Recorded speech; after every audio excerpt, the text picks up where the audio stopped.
ఈరోజు తెలంగాణ రాష్ట్రంలో బీసీ సంఘాల పిలుపు మేరకి మరి గజ్వేల్లో కూడా బంద్ నిర్వహిస్తా ఉన్నాం. బంద్కు సహకరిస్తున్నటువంటి అందరికి కూడా మరొకసారి ధన్యవాదాలు తెలియజేస్తూ ఈరోజు బీసీ బిల్లును పార్లమెంట్ లో పెట్టకుండా 9th షెడ్యూల్లో పెట్టకుండా ఇవాళ రాష్ట్రం లోపల చేస్తున్నటువంటి ఉద్యమానికి నీరుగార్చేటువంటి కార్యక్రమం మరి కేంద్ర ప్రభుత్వం చేస్తా ఉంది. కాబట్టి ఇవాళ న్యాయ వ్యవస్థను తప్పుపట్టే కంటే మొట్టమొదటిగా పార్లమెంట్ లో బిల్లును ప్రవేశపెట్టాలని, ఈ 9th షెడ్యూల్లో చేర్చాలని ఇవాళ కేవలం ఉన్నత వర్గాలు తీసుకున్నటువంటి ఈ చర్యలతో ఇవాళ బీసీలకు వ్యతిరేకంగా చూస్తున్నటువంటి వారిని మనం ఎండగట్టాల్సిన అవసరం ఉంది. పార్లమెంట్ లో బిల్లు పెట్టడానికి ఏమైంది అని చెప్పేసి వాళ్ళు అడుగుతా ఉన్నాం. కొన్ని రాష్ట్రాలకు ఒక న్యాయం, కొన్ని రాష్ట్రాలకు మరో న్యాయమా? కేంద్ర ప్రభుత్వం తీసుకోవాల్సినటువంటి పార్లమెంట్ చట్టసభల లోపల మరి ఎందుకు ఈ బీసీ బిల్లును ప్రవేశపెట్టడం లేదు? ఇవాళ జనగణన చేసినటువంటి తెలంగాణ రాష్ట్రంలో మనం చూస్తా ఉన్నాం 60% పైన ఉన్నటువంటి బీసీలకు 42% ఇవ్వడానికి మరి కేంద్ర ప్రభుత్వానికి పార్లమెంటుకు ఏంది అని చెప్పేసి ఇవాళ మేము ప్రశ్నిస్తా ఉన్నాం. అందుకోసం ఈ ధర్నాని ఈ రోజుతో ముగించకుండా ఈ బంద్ని భవిష్యత్తు లోపల పెద్ద ఎత్తున ఉద్యమాన్ని చేస్తూ మరి బీసీ బిల్లును సాధించుకునేంత వరకు, బీసీ 42% రిజర్వేషన్ సాధించుకునే వరకు కూడా కొట్లాడతామని తెలియజేస్తా ఉన్నాం. తెలంగాణ వ్యాప్తంగా బీసీ బంద్ జరుగుతున్నది. అందులో ప్రధానంగా ఈరోజు బీసీలకు అన్యాయం జరిగినటువంటి విషయాన్ని మనం చూస్తూ ఉన్నాం. ఈరోజు కోర్టులో కూడా మనకు సరైనటువంటి న్యాయం జరగలేదు. కాబట్టి ఇది పార్లమెంట్లో చట్టం చేయాలని చెప్పి మేము కోరుతున్నాం. ఇప్పటికి కూడా ఓసీలకు 7.8% ఉన్నటువంటి ఓసీలకు 10% ఈబీసీ రిజర్వేషన్ ఇచ్చినప్పుడు మేము ఎవ్వరం కూడా అడ్డుపడలేదు. కానీ ఈరోజు 42% ఇస్తున్నారు అని అంటే మేము 60% ఉన్నాం బీసీలం, కానీ 42% ఇవ్వడం అనేటువంటిది కూడా వాళ్ళు ఓర్వలేక ఈరోజు, ఎందుకంటే న్యాయ వ్యవస్థ కూడా ఉన్నత వర్గాలకే ఊతం ఇస్తున్నటువంటి సందర్భాలున్నాయి. కాబట్టి మేము ఇది చట్ట రూపంలో 9th షెడ్యూల్లో చేర్చాలని చెప్పి ప్రధానంగా మేము డిమాండ్ చేస్తున్నాం. ఇది వచ్చేంత వరకు నిరంతరాయంగా పోరాటం చేస్తాం తప్ప ఇది ఎప్పటికీ ఇడిచిపెట్టాము.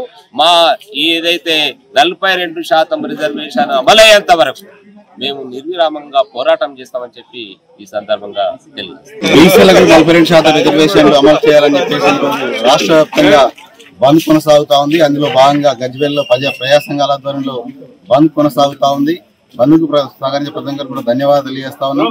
మరి ఇప్పటికే రాజ్యాంగంలో ప్రత్యేక పరిస్థితి దృష్ట్యా మరి 31A and B షెడ్యూల్ ప్రకారం చూసినప్పుడు రిజర్వేషన్ పెంచుకోవచ్చు అని చెప్పేసి కూడా రాజ్యాంగంలో చట్టం ఉంది. మరి దాని ప్రొవిజన్ చూసుకునే ఈరోజు బీహార్లో 49% వరకు, మరి 59% వరకు రిజర్వేషన్లు, తమిళనాడులో 69% రిజర్వేషన్లు, మరి అదే రూపంలో తెలంగాణలో కూడా ప్రత్యేకంగా మరి బీసీ బిల్లును 9th షెడ్యూల్లో పెట్టేసి రిజర్వేషన్ పెంచాలని చెప్పేసి కూడా మేము ప్రజా సంఘాలుగా డిమాండ్ చేస్తా ఉన్నాం. మరి ఈరోజు జనాభాకు అనుగుణంగా పెంచాల్సిన అవసరం ఉంది. ఈరోజు మరి రాజ్యాంగంలో కావచ్చు, మరి ప్రొవిజన్ హైకోర్టు ఏదైతే చెప్తా ఉందో 50% అనేది కాదు. అదేవిధంగా ఏంటంటే ఈ 9th షెడ్యూల్ అయితే అమలు జరుగుతూ ఉందో దాని ప్రకారం మరి ఆ ప్రొవిజన్ ఏదైతే ఉందో తెలంగాణ కూడా ప్రవేశపెట్టాలి. అసెంబ్లీలో కూడా అన్ని పార్టీలు సహకరించినాయి, అన్ని పార్టీలు కూడా బిల్లుకు మద్దతు ఇచ్చినాయి. కాబట్టి మరి ఇక్కడ అందరూ మంచి వాళ్ళేగా శాఖాహారులు కానీ కోడిమయమైనట్టు ఉంది. కాబట్టి ప్రత్యేక పరిస్థితి అయితే ఉందో దీన్ని దృష్టిలో పెట్టుకొని తెలంగాణకు సంబంధించి కూడా మరి దీన్ని 9th షెడ్యూల్లో పెట్టేసి పార్లమెంట్ లో చట్టం చేయాలని చెప్పేసి మేము డిమాండ్ చేస్తాం. బీసీ సంఘాల జేఏసీ పిలుపు మేరకు గజ్వేల్లో బంద్ విజయవంతంగా నడిపే విధంగా ముందుగా ప్రయత్నంగా ఇక్కడ గజ్వేల్ ప్రజ్ఞాపూర్ డిపో దగ్గర మార్నింగ్ నుండి ఇక్కడ నుంచి మా యొక్క స్లోగన్స్ ఇవ్వడం జరుగుతుంది.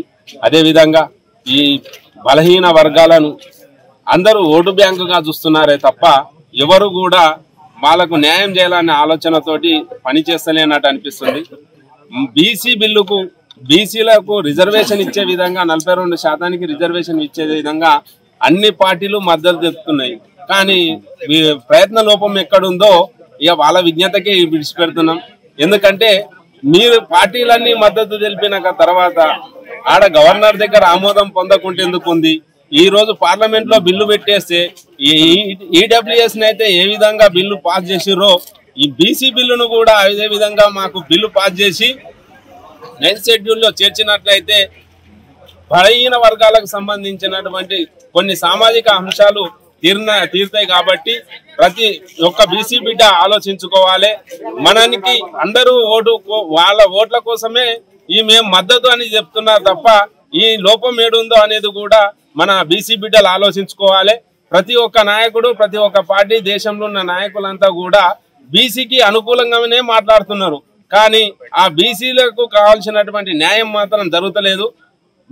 న్యాయ వ్యవస్థ కూడా ఒకసారి సమీక్ష చేసుకోవాలి. ఎందుకంటే 50% సీలింగ్ మించొద్దని చెప్పి న్యాయ వ్యవస్థ చెప్పడంలో మాకొక చిత్తశుద్ధి లోపించిందేమో అనిపిస్తుంది.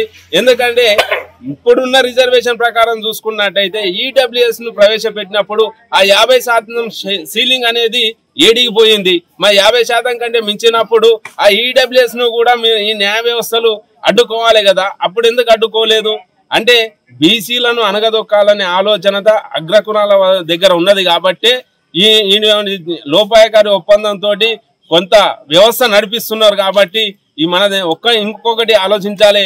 ఈడబ్ల్యూఎస్ లో అన్ని వర్గాలకు మేము సమన్యాయం చేసినామని చెప్తున్నటువంటి వ్యవస్థలో ఈ ఎస్సీ ఎస్టీలకేమో 2 లక్షలు, బీసీలకేమో 4 లక్షలు, ఓసీలకేమో 8 లక్షలు. ఇదెక్కడి సమన్యాయము?